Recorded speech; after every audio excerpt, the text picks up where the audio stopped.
Hello and welcome to Moderate Fantasy Violence, a podcast about pop culture and the world around it. I'm Nick. And I'm Alistair. And in today's episode, we're going to talk about upbeat Marvel Cinematic Universe sequel Thor Ragnarok, and then in our related side discussion, we're going to ask, are we on the verge of Ragnarok? So it's going to be a happy sad episode, guys. Happy sad. But before we go either way, Alistair, what have you been consuming recently? Well, I've been reading Philip Pullman's latest novel, La Belle Sauvage, which is the first in his new trilogy set in the Northern Lights, His Dark Materials universe. I think this new trilogy is called The Book of Dust. I think so, yeah. Yeah, and I know you've been rereading the original His Dark Materials novels. But yeah, I've been reading this new one. It's another story set in Oxford in this kind of alternative universe where everyone has a sort of animal familiar that kind of represents their soul. This one goes more into what that society is actually like. And it's kind of about a group of people who are sort of organising a sort of loose resistance to the kind of authoritarian rule of the church in the Northern Lights universe. This is a prequel, isn't it? This happens before, Northern Lights. Yeah, it's a prequel. I don't want to say too much, but there are overlapping characters, and it makes it very clear that this story takes place before any of the previous stories. It's mainly about this boy, Malcolm, who works in a pub just outside Oxford where the university scholars go, and he kind of gets inadvertently sucked into this kind of world of espionage. Yeah, it's very good. It's up to his usual standard. Philip Pullman, he's a great writer. It's a real page-turner. You get very invested in it, especially when there's kind of the dramatic scenes. And it is nice to have the world of Lyra's Oxford broadened out more, and you find out a bit more about it. Yeah, because obviously, as you say, I read the previous one recently, and it did sort of speed through a lot of the world building around Oxford stuff quite quickly to get into the sort of adventure travelling stuff, which is one of the things that makes it a sort of a gripping adventure beloved by many, because, it's in practice it's often good to, be willing to speed through your exciting ideas in the name of an actual story rather than spending too long sort of navel-gazing. But, yeah, at the same time, I'm sure now that it's a mega smash, I'm sure he can get away with going back and pondering over the universe a bit more. Well, the first book, I think, has quite a lot to cover. So, yeah, like you say, it skips quite quickly from Oxford to the Fens and then to Norway. Do they go when they meet the witches and then the bears? Yeah, well, she goes sort of travelling with Father Coram and the gypsies and stuff, and then they meet the bears, yeah. I read this book about 2 months ago, and the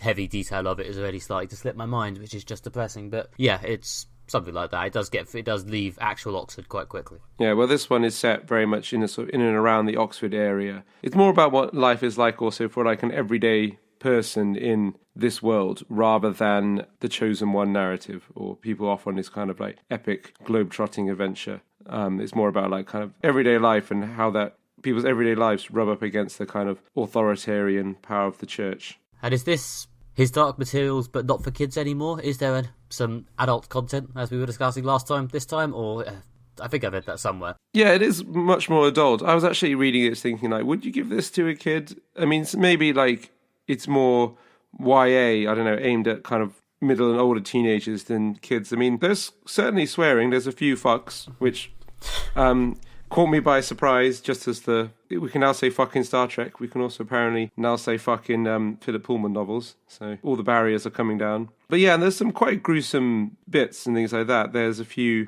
quite unpleasant fight sequences when people get properly hurt. There's a quite nasty villain who, again, quite bad things happen to him. Yeah, so it's definitely, darker and a more sort of adult in theme than maybe some of the previous ones. Okay, fair enough. Well, yeah, I do need to read that. I haven't got round to picking it up yet.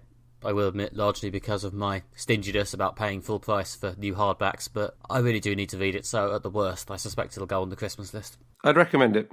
It gets the Alistair seal of approval. It's a good book. Anyway, while I've been reading Philip Pullman, what have you been up to? Well, we're both, I think, quite with the zeitgeist this fortnight, because while you've been reading the latest hottest book prequel, I've been watching the latest hottest TV sequel. It's Stranger Things 2, or Season 2, but they seem to think they're a movie, so it's Stranger Things 2. Yeah, this is more of the same from the sort of 80s nostalgia horror show about these 4 kids in the town of Hawkins. Last time it was the 3 guys whose friends had gone missing and the mysterious 11, and this year the mysterious 11 has wandered off on her own and been replaced by the kid who was missing last time, and they're investigating a new yet related mystery. And yes, it's good. It's I think to compare it to movie sequels, yes, yet again, I think it has got a bit of the good movie sequel in, but it feels like a refinement of what was good about last time, which is nice, as I was slightly worried it was going to be a bit of a slightly boring, reiterating sequel where it's sort of, I don't know, Stranger Things just redid its big gimmick of, look everyone, 80s Americana Stephen King movie nostalgia to increasingly diminishing returns. But no, this is actually a sort of a refinement, a bettering. Yeah, I enjoy it quite a lot, more than I honestly expected it to. Yeah, that's interesting. I always assumed, like you said, there would be a sort of diminishing returns to this sort of sequel, especially as Stranger Things told, I thought, such a lovely sort of self-contained story. I always feel slightly worried about these shows or films that tell these great kind of self-contained story with a clearly sort of structured beginning, middle and end, and they're like, we're going to do a sequel. You know, the story's been told. I don't know what you're going to do with your sequel. The Matrix is the obvious example of this. Yeah, it was definitely a self-contained story that didn't need any more, but then they made more. But it's interesting that they've actually managed to get around that problem, you said, and actually, is it a different mystery or is it kind of expanding the universe, similar to the Pullman novel, I guess, expanding the universe more and digging into it a bit more? It's expanding the universe more, and I mean, like, I don't know, like a lot of good TV shows, it has a certain, you just like spending time with these characters, and a lot of it's in the atmosphere, I think. It turns out the sort of the general atmosphere of the sort of Stranger Things universe is quite addictive. It's still maybe a bit slow, as many Netflix shows kind of are. I'm sure you could look back at this and go, could this have been about a third shorter? But the sort of the atmospherics of how likeable and funny the characters are does sort of keep you going. And there's a few characters from last year, like, I don't know if you remember Steve, the sort of boyfriend character with the ridiculous 80s hair. He gets quite a lot more to do this year. They seem to be trying to dig into him a bit. So yeah, it just feels like a sort of expanding and deepening of the whole universe. All right, cool. I'm pleasantly surprised to hear that it is good. I haven't started watching Stranger Things 2 yet, but I was kind of putting it off a bit because I was a bit worried that it might be an unnecessary sequel. No, I'd say go for it. If you like the first one, it's probably worth at least giving it a shot. I'm about 5 episodes in, which is it's 9 episodes, so it's just over halfway. But yeah, assuming it doesn't fall apart completely, yeah, I'm quite enjoying it. Now we'll be reviewing Thor Ragnarok, the 3rd Thor film and the 17th film in Marvel Cinematic Universe. It's hard to believe, but yes, there has been 17 Marvel Cinematic Universe films. No, I can believe it. Yeah, we've seen them all. In this film, Thor and Loki's sister Hela, the goddess of death, returns to Asgard to enslave everyone, and Thor has to team up with his brother Loki, the Hulk, and some other Asgardian characters such as Valkyrie in order to fight back and save Asgard from destruction or Ragnarok. We've seen this film. I very much enjoyed it. Good to see that Marvel are keeping the quality up. But Nick, what did you think? Yeah, I thought this pretty much worked. It turns out doing a whole film on the sort of silly fun setting is a lot like doing it on the serious one. It could be great, but you've got to sort of take people with you because failed comedy is probably almost as bad as failed pretentious seriousness. But fortunately, this quite works because, you know, the characters are the source of all the jokes, and the jokes are mostly funny. The plot is a bit weird, but it provides enough sort of strange things for the jokes to bounce off. It nails the sort of tone this sort of fantasy needs in that it feels epic and the characters are clearly sort of buy into it, but it's not like melodramatic and serious. And after sort of, I don't know if it's an actual visceral reaction to like Batman v Superman and Civil War, which were both quite serious melodramatic superhero films at varying levels of success. As we've probably said 1,000 times, Batman v Superman bad, Civil War good, or at least pretty decent. But yeah, I think I can see why we lead towards these sort of films now where everyone is sort of a lovable idiot and the main focus is, yeah, like these guys and have a good time, which has been true of a lot of the superhero films this year, but this one really pushes the needle all the way into silly fun. I was actually expecting it to lean a bit harder into the comedy side based on the trailers, whereas in actual fact, if anything, the Guardians of the Galaxy films probably come across as trying a bit harder for like big lols. This one just sort of wants you to smile. It's hard not to enjoy this film, I think. Yeah, I mean, I think you're right that they nails the tone of action plus banter. You know, kind of it's got good action scenes and it's got funny jokes. So you find yourself at least smiling throughout the whole film, if not outright laughing. Yeah, and there's like every bit is kind of, if there's a action scene, there's usually something funny going on at the same time. So yeah, they never quite lose the focus on it basically being kind of spectacular and funny. And I think you're right, this is kind of this is a good tone for Thor. They're making the character sort of lovable but a bit stupid because as he's supposed to be like a literal Norse god, it is difficult to take the character really seriously. You know, I could see why he's not the sort of character that you could tell the sort of story that you wanted to tell in Civil War. But they seem to have found the right tone for the character with this film, which is why probably the best Thor film. It's not in fact, I'd say certainly the best Thor film. It's not a particularly high bar to clear. Certainly the first film, they were trying to get more towards this sort of tone, but I think they wanted to keep it serious, or a bit more serious, because when you're introducing the character, if you want to start with them being a bit silly, you are very much setting a tone that could be hard to veer away from. Yeah, well, I think Thor is a ridiculous character who works best, I think, when he's allowed to be ridiculous, or at least when the film clearly has an awareness that he's ridiculous. I mean, the best part of the first Thor film was the sort of lovable idiot comedy, to be honest. There's a chunk in the middle of the first Thor film, but I still think is really good and really fun. It's just sort of top and tailed by quite a lot of slightly stodgy melodrama. And the second Thor film, as, again, a million people have said before, is generally a bit of a low point of the whole cinematic universe enterprise, not because it's bad, it's just kind of boring, because it takes the whole thing far too punishingly seriously. Whereas, yeah, this is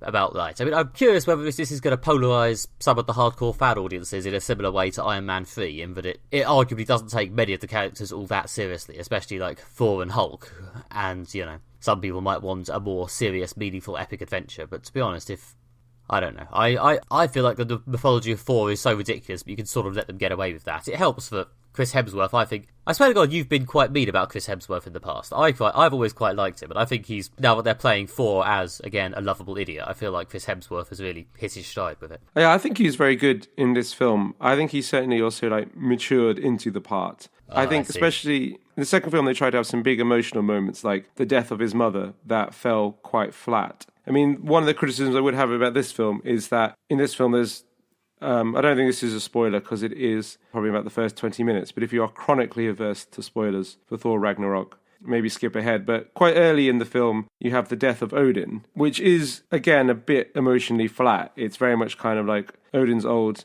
now he's sort of died, let's move on with the plot. Which is fine, because I didn't want like a whole film of like Thor moping around, being angsty about the death of his dad. But I don't know, Chris Hemsworth's strength is definitely in the lovable idiot stuff, but also doing the funny action as well. The fact that he can be like, he's credible in the action scenes, but also can deliver the comedy at the same time. That's what he's good at. He's not very good when like sort of serious acting or emoting is called for. And I think one of the reasons why this is a very good Thor film is that they've decided, right, cut the serious acting and emoting to as little as possible, focus on the action and the jokes. Yeah, I don't know. I was not sure if I mean, you're right. If there is a weakness in this film, jumping a fair few bullet points down my notes for this, but yeah, it is the fact that there were a couple of serious bits, the death of Odin towards the beginning and some stuff towards the end that I won't be spoiling, which could arguably hit a bit harder, you know. I mean, I don't entirely know whether the fact that the death of Odin falls a bit flat is because of Hemsworth or because the film, clearly, because it wants to be fun and silly, doesn't want to dwell for hours on the sad old man's death, or whether it is because, as another thing people always say about these films,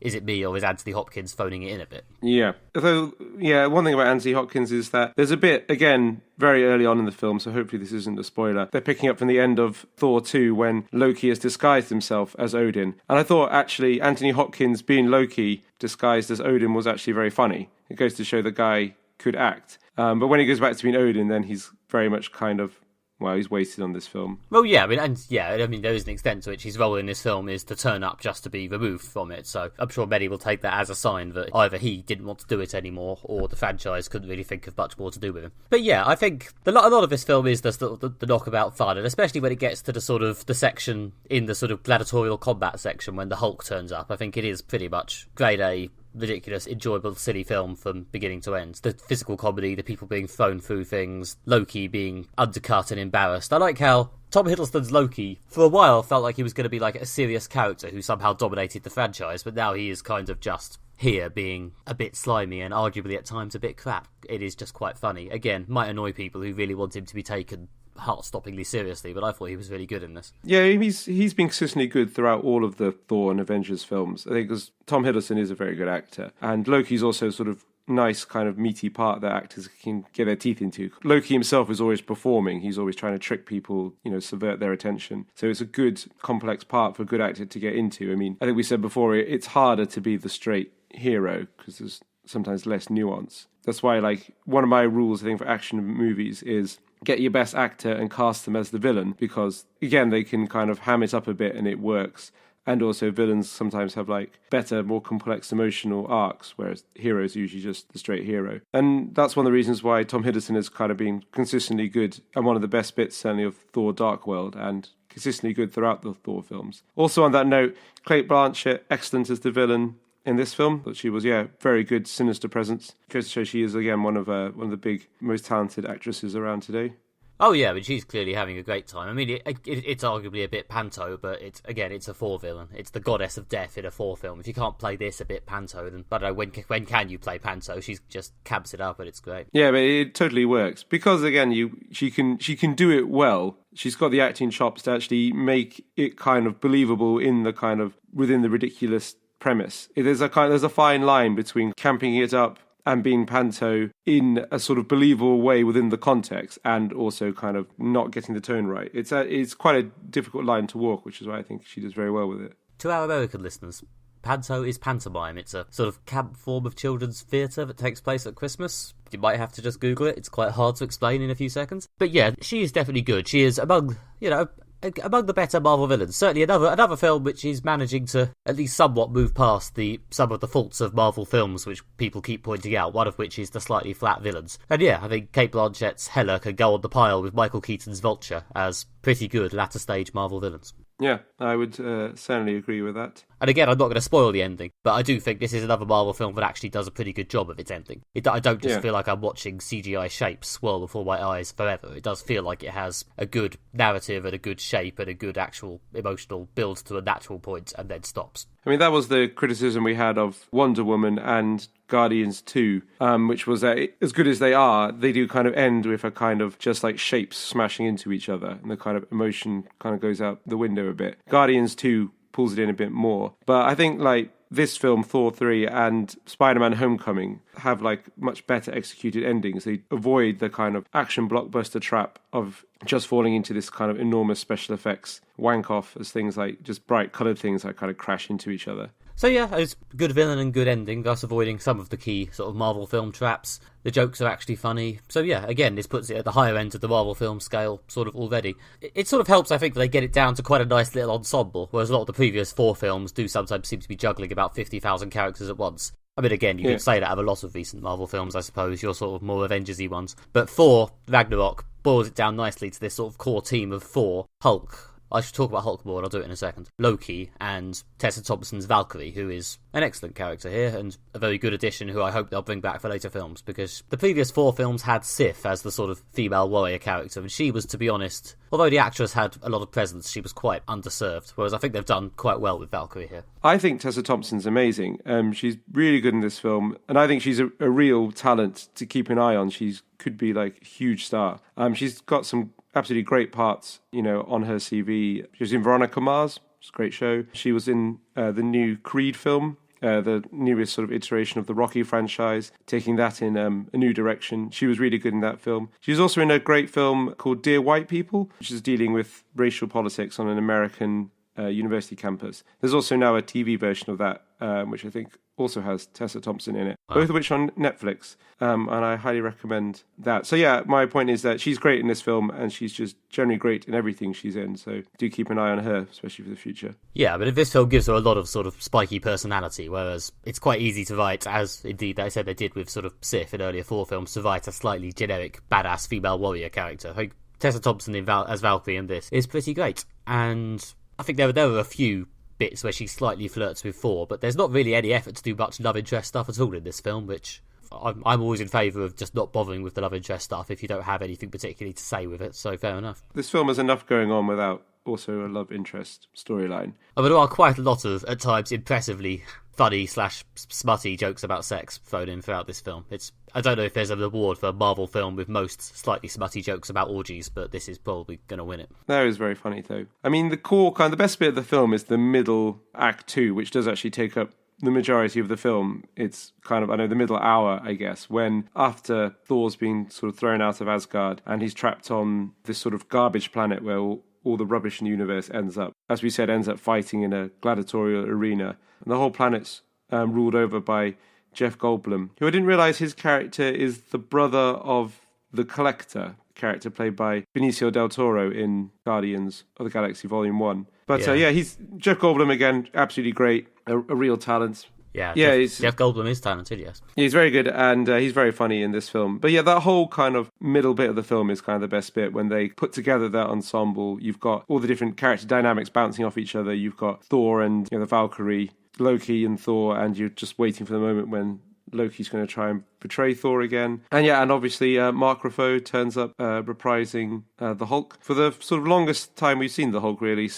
probably since the first Hulk film in the Marvel Cinematic Universe. Certainly the most since his last Avengers appearance. Yeah, I mean, they don't seem to be doing another Hulk film, partly because of one of these weird rights issues that always seems to come up, and partly I think because solo Hulk films are, as they demonstrated in that one they did, quite hard to get right, because he's not always that interesting a character just on his own. But yeah, as a sort of foil to Thor and Valkyrie and Loki here, he's pretty good. Plus we finally get the full comics Hulk speak like baby version of the character. I'm glad they did that before they lost Mark Ruffalo, because they haven't quite gone there for his last couple of appearances. Hulk has just been sort of a roaring beast. So yeah, I'm pretty pleased with the Hulk as comedy, violent baby jokes here. They moved the kind of Mark Ruffalo Hulk plotline forwards, though. I mean, it wasn't just kind of Hulk turns up and kind of teams up with them and smashes stuff. They did actually develop the character a bit. I don't know, again, if this veering into spoilers, but there is Banner saying that he's becoming the Hulk more and more. In fact, he used to be like a partnership. They both had their hands on the wheel,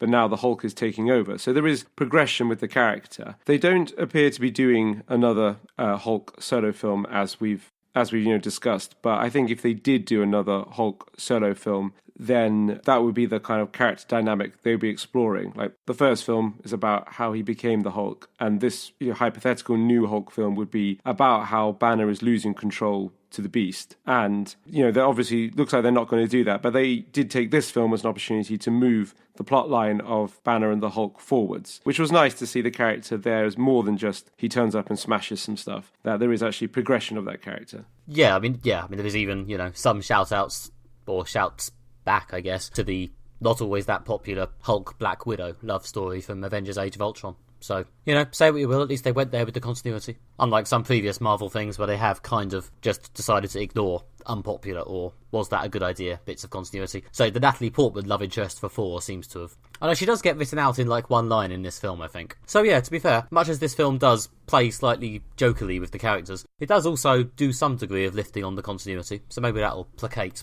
your angrier hardcore fans, I don't know. I mean, for fans of continuity, of course, there's also, as well as a lot of nods to Avengers films and previous Thor films, there's also Doctor Strange turning up in what did feel like an incredibly 60s Stan Lee cameo. And I quite liked it for that, to be honest. Just as well as the overwhelming neon colours, the Doctor Strange cameo made it feel really retro to me for some reason. Yeah, that was a quite breakneck scene in that they kind of get through a lot in what was probably only about 5 minutes of screen time for Doctor Strange. Although it's got some of the strongest jokes in the film.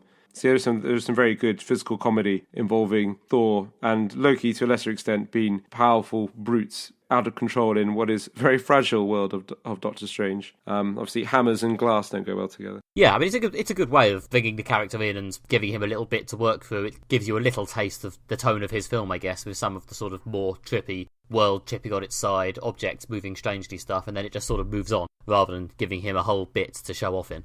But I mean, so I guess it sort of worked. I mean, there was one of the people we were with did express a vague desire to see the Doctor Strange film after seeing this, so I guess it works. Yeah. But yeah, no, that was felt very 60s Marvel. Yeah, I mean, I guess the sort of gladiatorial combat end of the story didn't get a mega strong ending, but I think the rollicking pace of this film is one of the things that works about it, so I don't think it's actually a problem in this case. Yeah, and what I also liked is, as we said, there's the appearance of Hulk, the appearance of Doctor Strange. This film is clearly a film very much located within the continuity of the Marvel Cinematic Universe, whereas maybe Guardians of the Galaxy Volume 2 is somewhat like separate from the main plot thread. Although this film is very much within that context, it wasn't straining from the need to have loads of cameos all set up future films. One of the things I was worried about this film is that, like, is there going to be a big pressure on this to kind of set up loads of stuff for next year's Avengers 3 or Avengers Infinity War, I think it's been called. Yeah. I was worried that they'd be groaning under the weight of having to do a lot of foundation building for a future film, but that really wasn't the case. It did its cameos, the cameos worked, and it didn't feel the need to lay future ground. So I think that was very well handled. Yeah, no, I think that's sort of the way it sort of skipped gleefully through the whole thing just makes it seem like part of the fun when someone familiar turns up. It's like, oh, it's Doctor Strange. Oh, it's Idris Elba in one bit. Oh, it's Hulk. Yeah, it's good. It works. Yeah. So yes, Thor Ragnarok. Yeah, there are probably a couple of bits that could have been slightly better, but all in all, this is another pretty good Marvel film, to be honest. Pretty good, even great. I sometimes worry if it goes tiring giving positive reviews to these, but yes, I liked it. Yeah, well, Marvel's had a good year. The only thing I would say really about the film is that I think it's really good. It's really funny. I'd urge everyone to go see it. It's really entertaining. It's kind of not hit that kind of, I don't know, what we've described before as transcendent. I mean, it's a very competent, entertaining action adventure science fiction film. It just doesn't have that quite sort of extra quality. I think it's because we've seen this kind of funny plus action format done lots and lots of times by Marvel and done well, and it's done well in this case. But the films that have really excited me from the superhero films recently have been Logan and Deadpool, because they did something a bit different. So as much as I'm enjoying Marvel's ongoing quest to perfect down to the smallest detail the action plus jokes format, the only criticism I have is I am left hungering for something maybe different, something a bit more. I don't know, I thought this one distinguished itself a bit by pushing slightly harder on the jokes lever in the action plus jokes format. I thought it was more noticeably a sort of silly comedy rather than a middling action banter film. I must admit, if the serious bits had landed slightly harder, that would probably have been, or they'd just really hit a couple of the serious bits slightly harder, I would have probably given it a more perfect review. But yes, I do think what they were going for was silly and likeable and funny, and I think they kind of nailed it. So yeah.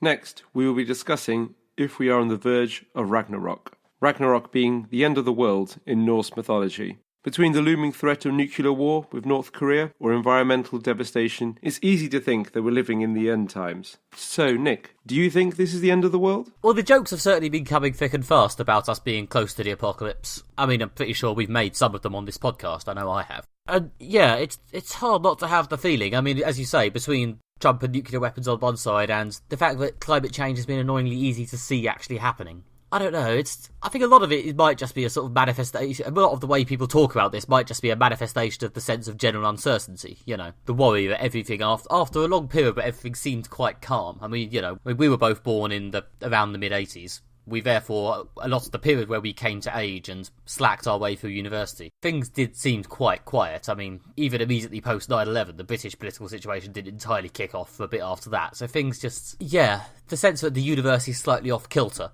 in the last, 2, 3, 4 years, has, I think, led to a lot of people grumbling about the end of the world. Whether it's the end of the world or just the end of the world we all grew up in and are used to, I don't know. I think you're right that there is uncertainty about the future because the sort of established order is breaking down, which has led to talk about the end of the world. I mean, we grew up in a time when it was the end of history, according to Francis Fukuyama, which I think he later retracted. It looked like everything had been sorted. After the Berlin Wall had come down, all the debates had been settled, we kind of knew the way everything worked. And then we had the 2008 financial crash, and now we suddenly don't know how everything works anymore, and there's crisis and uncertainty in the world. And it looks like things have kind of managed to lumber on pretty much as they were for a few years post-financial crash, and then now the wheels have come off the cart and everything's kind of looks like it's falling to bits. Between the rise of authoritarian strongmen and the kind of looming collapse of civilization through one form of disaster or another. Yeah, I mean, I read that book, Sapiens, by Yuval Noah Harari. I think I talked about it on this podcast a few episodes ago now. And there's a bit where he talks about war and civilization's tendency towards things, like actual armed, dangerous conflict. And his comment is that it doesn't really happen anymore, and it probably won't, due to, I think, two of his main factors, apologies if I'm butchering Sapiens here, were a general sense of pacifism.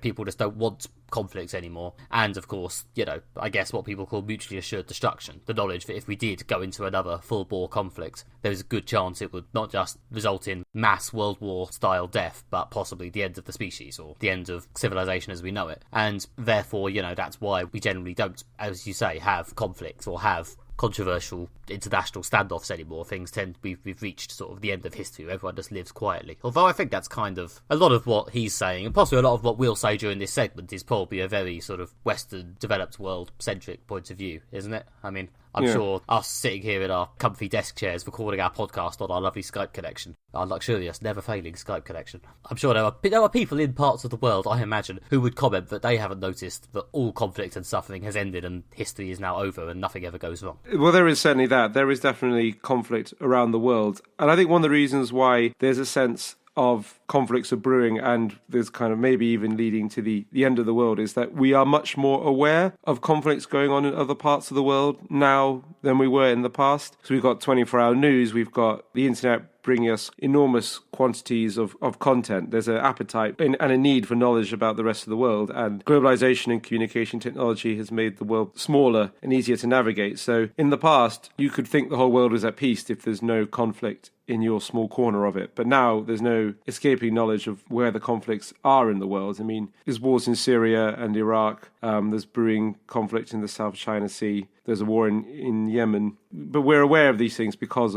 we're much more informed now, or we at least have the ability to be much more informed now than people did in the past. Yeah, I mean, I don't want to entirely push the conversation from is something bad actually going to happen to how is it that we feel? Obviously there is also President Trump on Twitter provoking North Korea about a possible nuclear assault. So, it's possible that for all my bullshit about how we feel, we might all just die in a fiery nuclear explosion. Yeah. Although I have put together, just to make people feel more concerned about the general state of the world, I put together my list of favourite indicators that the world is probably coming to an end. Just to be clear, 5 favourites, do you mean the ones you like the most, or...? Well, the ones that kind of fill me with terror the most, which probably means they're my favourite, because I dwell on them more. My favourite things that upset me the most. All the best unhappiness on modern fantasy violence. They occupy a lot of my time, so I must have some kind of affection for them. Must have some kind of masochistic desire to feel unhappy. Yeah. So anyway... Keep listening, guys. The best... Okay, so we've covered Trump may start a nuclear war with North Korea, or give him time. I'm sure he can start one with Russia, China, or Iran. At some point. Obviously, the environment continues to get worse. A largest chunk of ice broke off Antarctica recently. So, that's going well. There's ISIS in the Middle East. They have their own apocalyptic narrative. They literally believe they're fighting the end of the world as laid out in the Quran. One of the reasons why I think they use a black banner is that there's kind of in the Quran it mentions like an army will arise from the east with black banners. So they do literally think they're fulfilling an apocalyptic end of the world prophecy. The Christian far right, let's not forget them. They've got their own apocalyptic narrative. A lot of them believe that the end of the world is imminent. Including my favourite, slightly unusual theory is that the far right in America believe that today, the 4th of November... Today for us, guys. Today for us. So you'll probably know if this happened. Yeah, apparently there's going to be a far-left anti-democratic revolution in America today. Antifa are going to rise up and attempt to overthrow the Trump government. Oh, shit, is there? I mean, I suppose I'm in Britain, so it doesn't affect me, but I had social plans this evening. Yeah, well, apparently, according to the alt-right newsosphere, it's been on InfoWars, so it must be true. Has anyone told the left about this? Are they actually scheduled doing it at all, or would that be too much effort? Well, that's the thing. No one's scheduled anything for today. They seem to have chosen. Yeah, so that's another. So apparently, the war, and then and this revolution will lead to a second civil war. So the war that destroys America is supposed to start today. Bye, guys. Also, the doomsday clock, everyone's favourite indicator of how fucked we really are, or how likely we are to be fucked in the near future, has been moved. I think the closest to midnight it's ever been. Or certainly the closest to midnight it's been since the end of the Cold War. So it has actually moved back at some point. I'm never sure if that thing is always moving closer to midnight. No, it has been moved back. So okay, that's nice. I think during the height of the Cold War, it was moved quite close to midnight as, again, it looked like a nuclear exchange between Russia and America was imminent. And since the end of the Cold War, I think they dialed it back. I mean, it's still very close to midnight. I think when they created the clock, it was at 5 minutes to midnight, so they didn't give themselves much room. It's not a big scale, is it? No, they didn't give themselves much space to go there, really. But I think now, with environmental disasters becoming more and more likely, the clock has been moved certainly back to the closest it is to midnight. That has been since the end of the Cold War, if not the closest ever it's been to midnight. So, those are the secular signs of the end times. Hi, this is Nick's mum. He can't come to the microphone at the moment as he's hurled himself from the window. Ah, Jesus. That had the desired effect. Yeah, good work, everyone. Yeah, I did actually recently listen to the episode of Dan Carlin's Hardcore History podcast. Good podcast if you've got 6 hours at a time to spare to listen to a man talk magnetically about history. But yeah, I listened to the episode of that on the Cuban Missile Crisis, which did, leave me with a sense of, wow, this is both depressing and eerily familiar, because he goes into lots of detail about what nuclear weapons are and how they were developed and what it was like to, have one dropped on you, like accounts from people who were in Hiroshima and stuff. And then he moved into the Cuban Missile Crisis and the idea of it actually happening. I mean, to be honest, the part that depresses me the most, or the prospect that depresses me the most, is the idea of actually going through something akin to the Cuban Missile Crisis, whatever it ends up being called, the Korean Missile Crisis, if it ends up relating to Korea, with Twitter and 24-hour news and social media and shit. I think that just sounds like the most nerve-shredding, unbearable experience imaginable. That might be enough to make even me stop checking the internet as much. Well, at the time, according to people I've spoken to who were alive during the Cuban Missile Crisis, they said it was like a constant source of anxiety. You were frightened the entire time. I'm fucking surprised. Yeah, but like take that and multiply it by Twitter, where every single minute thing can be analysed and described in detail. Plus, obviously, one of the main actors is engaging with the conflict via Twitter, which just adds to the terror. If anyone's interested, there's a great film called Ginger and Rosa about the Cuban Missile Crisis, and basically about a teenager having a anxiety-induced breakdown because of the concern of the imminent destruction of the world. That's worth seeing. Sounds it. See, for some reason I find the idea of being destroyed by a nuclear missile launched by an idiot much more concerning than global warming, even though it's probably more likely that global warming will kill me. Yeah, that's my main point, is that actually the stuff that really terrifies me is the environmental things, because if anything is... That's what should terrify me, but that's what I'm saying. For some reason, I don't find it as immediately terrifying, which is probably why we're so bad at doing anything about it. Well, yeah, because the thing about nuclear war, even though nuclear war is a more, in some ways, direct threat to the extermination of all life, but... The thing about nuclear war is ultimately the solution is people not doing things. So if we can keep people cool and have them not act, then we can stall nuclear war indefinitely. The problem with the environment is that humanity all has to come together and tackle the problem together and set aside our differences, and that's something we are not good at. Well, yeah, I mean, a lot of the period of peace we were rhapsodising about earlier, a lot of that was heavily based on us all getting together and just doing things, quietly doing whatever we want. I think we could probably all get together in favour of a form of peace and tranquility that centres on us all getting to do whatever the hell we feel like. Yeah. Nick's old man corner. We're just afraid of hard work nowadays, even if it means avoiding the extermination of our species.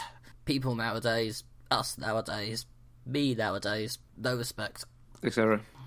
Yeah, so more silly voices than normal in this segment. I don't know why. This is my nervous response to the discussion of the end of the world. Silly voices. Yeah, well, it's an appropriate response. I'm glad you think so. Yeah. Hope the listeners agree. Yeah, but I think there is something to be said for, I don't know, it's people understand that like a nuclear war, and our leaders understand that a nuclear war would just be, a pox on everyone's house, or a flamey nuclear fireball on everyone's house. Flamey nuclear fireball? There's a tautology in there somewhere. According to Dan Carlin's Hardcore History, having a thermonuclear bomb dropped is basically like having a sun dropped on you. So yeah, pretty much. Yeah, I think that's how it works. But I think people are aware that would be bad, and probably I think that would lead to people not starting a nuclear war, which is why we managed to make it through the Cuban Missile Crisis and the rest of the Cold War without the world being turned into a sort of smouldering ashen ball hurtling through space, but trying to reconstruct our economy so that it's not based around the mass extraction of natural resources and production of huge amount of pollutants and dangerous chemicals, and also try to work hard to reverse the damage that has been done to the environment. That is just a much bigger conceptual leap, and also involves a lot more sacrifice. Whereas to avoid nuclear war, all you have to do is not press the big red button. To change how we think, how we relate to each other, how the world works, to avoid environmental disaster, that's going to be much harder. In fact, I think it's more likely that we'll build spaceships and fly to another planet and probably leave this one to die because we're going to screw it up too much. And maybe we might get it right on the next world. I think to be honest, it seems more likely, something more achievable for humanity than generally coming together to solve our problems. Yes, at last we're back to the more cheerful realm of science fiction. Yeah, I think a lot of it falls back on, and again, this might be the actually wrong opinion of the great white middle-class man, but yeah, there's this vague sort of communal common sense that we always seem to be able to fall back on, such as, let's not launch nuclear bombs. And even if we have accidentally given the nuclear codes to someone who might not be quite as commonsensical, I sort of assume that he's probably surrounded with enough people who will probably step in or tase him if he tries to launch a nuclear weapon at Korea. Yeah. But then again, not wanting to cycle through too many of the political issues of the day, I honestly, I think I probably have always had a similar feeling about Brexit, and something always stirs in the pit of my stomach as I realise that we're lurching towards it, and the common sense people haven't yet stepped in to stop it. No, that's another one where we have to come together to resolve our differences through mutual discussion and mutual respect, which looks like it's really not going to happen because people are much more interested in having self-important tantrums around the issue. So yeah. I mean, I don't know. We haven't discussed it much here because I don't know if Brexit threatens Armageddon in quite the same global way, but it is obviously a big contributor to the general something's gone wrong with the whole universe feeling that I think we're all increasingly having. Well, Brexit's a symptom, like I say, the Francis Fukuyama's end of history didn't end history, more stuff kept happening. I'm going to keep bringing that up because I think it's a ridiculous thesis. I think everyone should be reminded that a well-known public intellectual said something stupid. It's another example of the sort of gleeful complacency. I mean, I stress this is an observation I'm just remembering now from someone off Twitter, so this is not an original Nick Bryan observation. But there's I think it's a Chinese proverb. It's certainly a well-worn proverb about may you be cursed to live in interesting times. Yeah. As the person said on Twitter, don't think I really understood that till recently. When I was younger, I certainly read that and thought, okay, that's a very nice sounding statement, but why is it bad to live in interesting times? Yeah, I get it now. I'd like to be bored again, please. Now you know. Now I know. Fuck me. Yeah.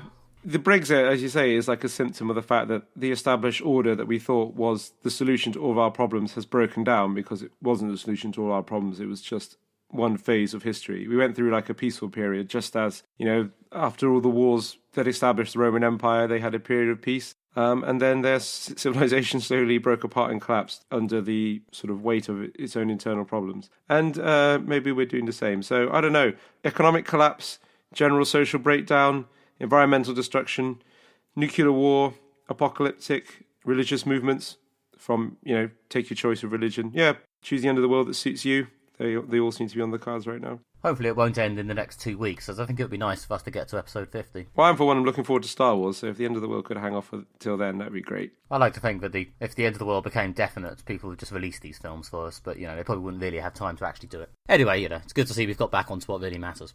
Yeah. I know the one thing is people have been predicting the end of the world probably since the world began, partly because it's, we all like a bit of shock value entertainment. We did not destroy the world during the Cuban Missile Crisis in 13 days. There's certainly been religious preachers, predicting the end of the world for a long time. And even if Trump did something incredibly stupid, maybe there's enough cool heads around that mean that it wouldn't be the complete end of humanity. So maybe this isn't the end of the world. Maybe it's just, another existential panic that we go through periodically. Although, again, maybe saying that as I'm sort of sitting in the corner of the world, that's probably furthest away from where the fault lines are likely to emerge. So the fact that I can say, we've been talking about the end of the world for a long time, is just a sign of the privilege I live with. Plus, there's always the risk that the fire demon Surtur will rise up and consume us all in godly fire. Can't rule that out. Yeah, the William Hill odds on that end of the world are probably not so favourable. But again, Leicester did win the Premier League, and the odds of that were 5,000 to 1. So you really can't rule anything out at this point.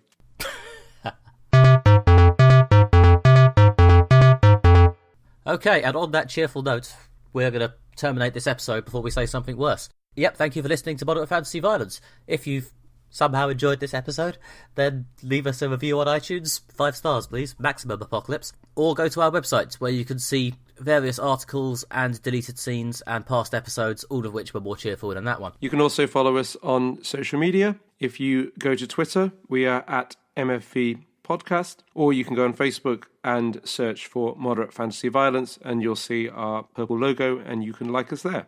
I've been Alistair Ball. You can follow me on Twitter at Alistair J.R. Ball, and you can find more of my writing at redtrainblog.com. I've been Nick Bryan.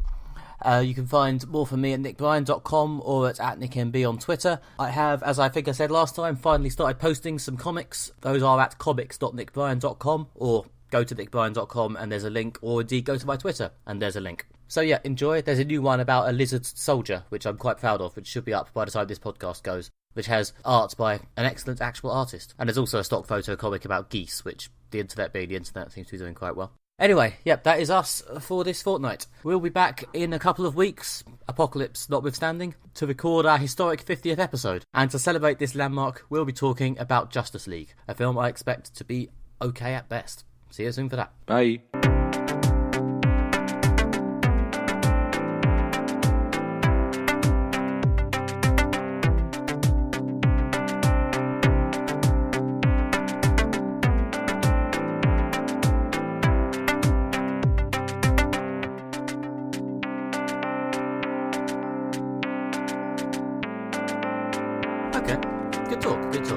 Yeah, that was good. I like the funny voices. They're all good. We'll see how I feel about them, but I've heard them back on audio. We can always they can always move to the post credits bit. So one or more of them they will.